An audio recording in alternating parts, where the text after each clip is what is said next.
Today we are talking about storytelling and songwriting, and the fastest way to make your songs connect is to tell better stories. And the thing is, most songwriters just need a few small tweaks and then their streaming numbers explode. So in this video, I'm going to break down the 7 biggest storytelling mistakes to avoid, and as soon as you hear them, I guarantee it will change the way you think about writing songs. And by the way, I'm Melanie Naumann. Yes, I've broken my hand, but I have also broken down over 1,000 song lyrics and studied the patterns that makes them successful. And this is all I do every day, all right? So let's dive in. And the first one is a big one, and it might surprise you. You've probably seen this picture before, the story arc. We all learned it in school. It was taught as the best way to tell a story. Start with some setup, introduce a conflict, build tension, reach the climax, and then resolve everything neatly at the end. This was presented as the classic structure of a great story. Well, it turns out that in today's streaming era, that structure is completely wrong.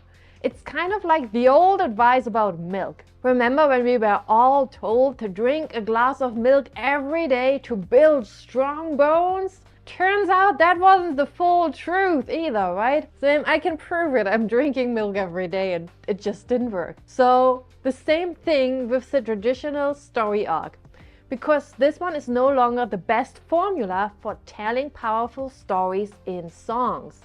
And I want to tell you exactly what's wrong with it. So the story arc is basically a single bell curve. Start low, rise high, come back down. This is what classic films and novels do, and how many of the greatest stories were written. But it won't work for today's music fans. And why? Because attention spans have shifted. People expect stories to move faster. Our brains have sped up, and this means the traditional story arc falls flat in lyrics, because listeners will skip before the rising action ever gets interesting. It's just too slow to hold attention. That old arc was built for long formats, 2-hour movies, thick novels, or campfire storytelling, where the audience was stuck and couldn't leave. But today, listeners are never captive. One click and they're gone. And if you don't believe me, think about the last time you heard a song that started flat. One with a wandering first verse where nothing happened, you didn't even have a clue what was going on. Like, did you keep listening? Probably not. Maybe the song wasn't terrible, but it's really because subconsciously you prefer a faster speed. This is years and years of slowly increasing your baseline processing. So as a songwriter in the streaming era, you have to take a completely different approach. The modern story arc looks like this. First, you open with an intro hook. The problem, the character, something listeners can grab onto. But it doesn't start flat. It comes in already at 40 out of 100. That first verse or opening line has to carry weight. Then very quickly, within the first few lines, definitely before the chorus, there's some real conflict, contrast, or an emotional hit that spikes that intensity up to a 60 out of 100. That's the first major moment, and it's what locks the listener in. Then over the next section, the tension finally releases with the chorus slowly heading back down to somewhere around 50 out of 100. This is like a wave, the tides going in and out, finally releasing some of that tension. But then the story starts to build back up again in the second verse until it peaks with another conflict or the story's turning point, somewhere around 70 out of 100. And this cycle of peak and release repeats across the song, verse, pre-chorus, chorus, bridge. It still follows the arc, but with that rising conflict That line is like a wave building up to the climax, which is the biggest peak, the highest emotional hit, when the character takes decisive action on the problem they're dealing with that had complicated their life up to this moment. So the difference between the traditional story arc and the modern one is huge. First, the intros are completely different. In songwriting, if you don't hook listeners from the very first line, the rest of the story doesn't matter. Nobody hears your chorus if they've already skipped the song. So the modern approach is to open strong, not flat. You can release tension later, but you can't start at zero. That first emotional twist has to come earlier, again for the same reason. With endless tracks just a click away, you've got to earn attention fast or you will lose it. And third, while the shape still rises and falls, the modern arc uses way more peaks than the traditional one. This is called rehooking, and it's crucial, and I'll show you later exactly how to pull it off in lyrics. So to sum it up, stories have changed because attention has changed. You can't hold people captive anymore. You have to earn their attention in every line, every lyric section. And yes, there will always be space for the timeless ballads and slow building concept records that lean on the old arc. But unless you're writing for that niche, most of us aren't in the business of slow burns.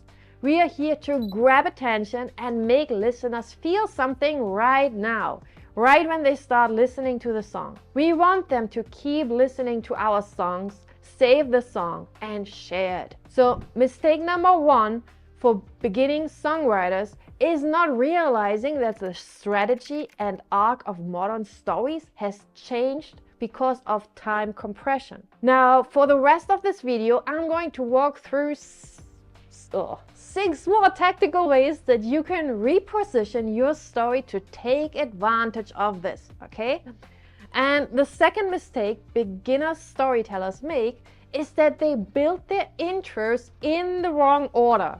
And I call that mixing up their 6 best friends. And that is who, what, where, when, why, and how. So Pat Patterson, a songwriting teacher at Berklee, first called those W questions as songwriters' 6 best friends. And I just mentioned how important the first lines are to write a lyrical hook. And traditionally, the first verse often opened with where and when. It was a dark and stormy night in Houston, for example, right? Or was the 3rd of June another sleepy, dusty Delta day? I was out chopping cotton and my brother was baling hay, and at dinner time we stopped and walked back to the house to eat. Like, it sets the scene and gives some context. And then comes the who and the what. Like, for example, Johnny was walking down the street, or today Billy Joe McAllister jumped off the Tallahatchie Bridge. And only later do they drop in the how and the why. He stumbled because the sidewalk was icy, or and wasn't I talking to him after church last Sunday night? And it might sound okay in a lyric, but it's not that interesting. And why? Because you're leading with details that don't matter to the listener. Nobody cares that it was the 3rd of June at their house. Just tell us exactly what happened and why it matters. So the modern lyric stack works like this. First, it's the what. Today, Billy Joe jumped off the bridge. Then it's the who. Wasn't I talking to him? And finally, it's the when and where. After church last Sunday night. The how will be throughout the lyrics and show how the character is dealing with the what. And the why will be how the song comes together at the end. It is the resolution that the lyrics will lead up to. Put together, the beginning reads like this. Today, Billy Joe jumped off the bridge. Wasn't I talking to him after church last Sunday night? Now this seems like a really subtle change, but think about it like this. In songs, you can lose a quarter of your listeners in the first 10 seconds. That's straight after your song's first line. All the work you put into your lyrics is wasted if people never get there. Every line matters, and the order of the lines matters as well. You want to start immediately with what's happening. This is critical. Listeners need to buy into your story right away. If you don't give them that, they're still wondering if this song is for them. And every second of uncertainty loses you another chunk of your audience. So after you have established the what, you frame who it's about. The beginning of your song is a promise to the listener. It should let them know straight away what's it about and who it concerns. And as we said, if you start with a problem, you can create an instant emotional connection with the listener. Once you've said what happened and to whom, you can show how they initially deal with that problem, and later on how they change their approach to get what they want. And at the end of the song, you show if it worked out or not. This way, you can keep them interested throughout the song, because the question of how does it all turn out will keep them listening. And lastly, sprinkle in the details like when and where, but remember that's just color. The where and the when are icing. You don't lead with the icing, you lead with the cake. Always assume your listener has an invisible timer in their head. For some it's like 5 seconds, for others it may be 20. But when that timer runs out, if they don't know what's in it for them, or at least the stakes of why they should care, they're going to skip the song. And if you've lost them, you've lost them. So mistake number 2 is mixing up your 6 best friends. If you lead with the boring ones, the where and the when, you will lose attention right away. But if you lead with the powerful ones, the what and the who, you'll pull listeners in from the very first line. And if you want to learn how to start strong, I've written a book with 9 powerful ways to write an attention-grabbing opening line, and the link's down below.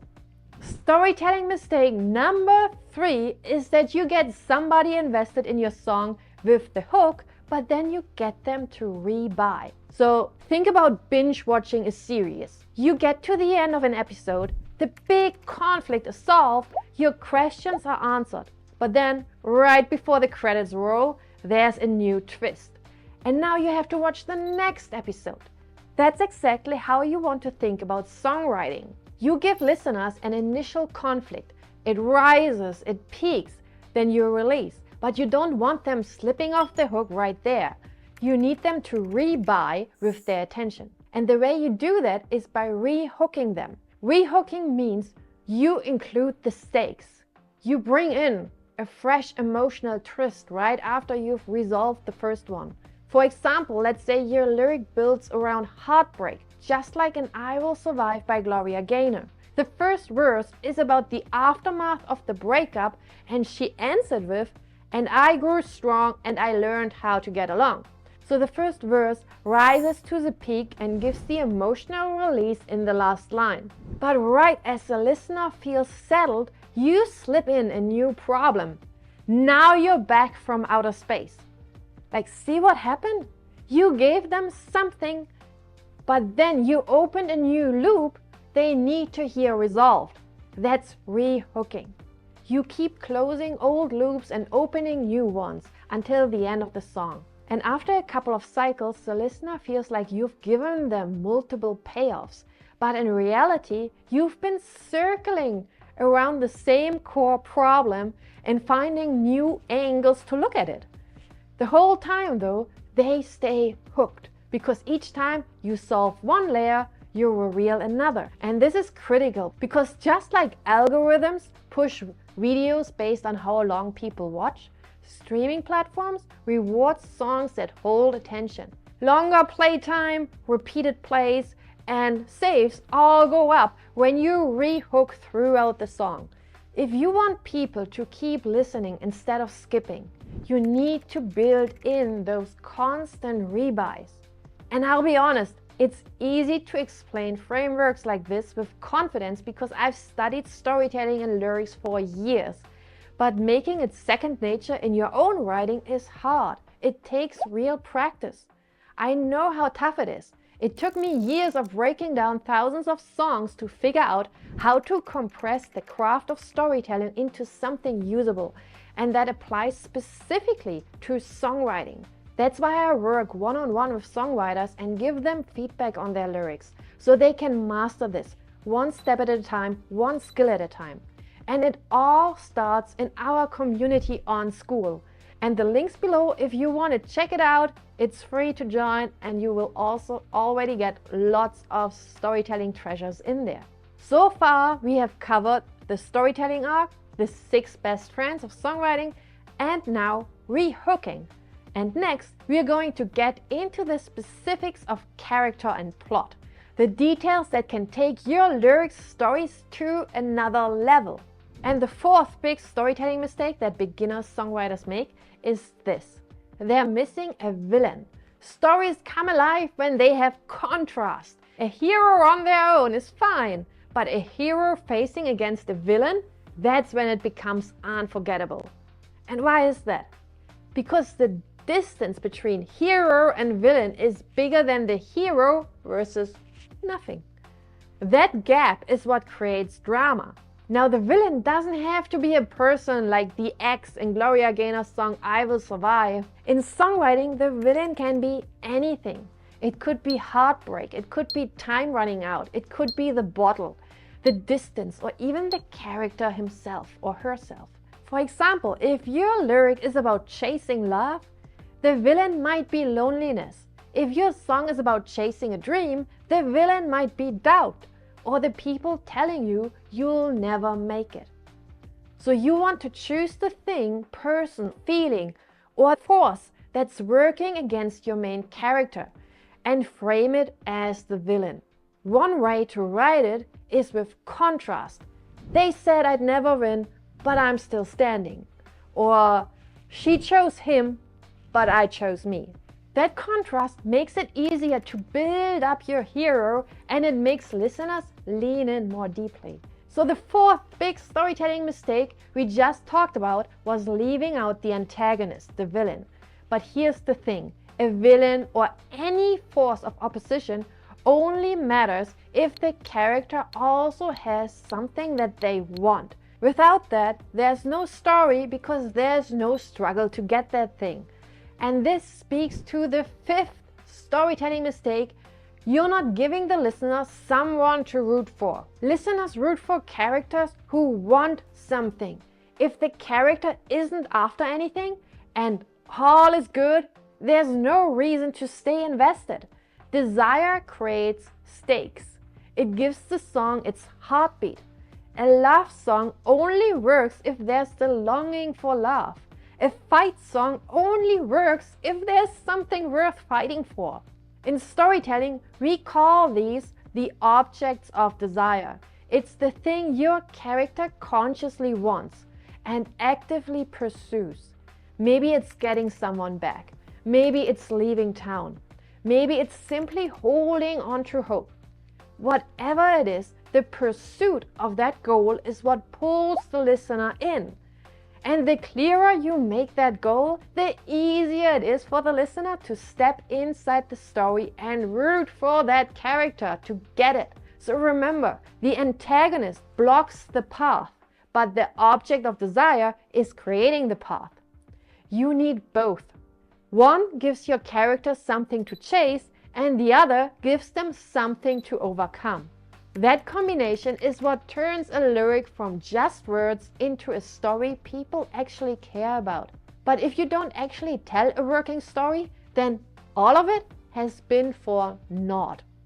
So one of the biggest mistakes in songwriting is thinking you tell a story when in fact nothing changes. Because a story is about change. It's about movement. If everything is the same at the end of the song as it was in the beginning, then what was the point of telling it?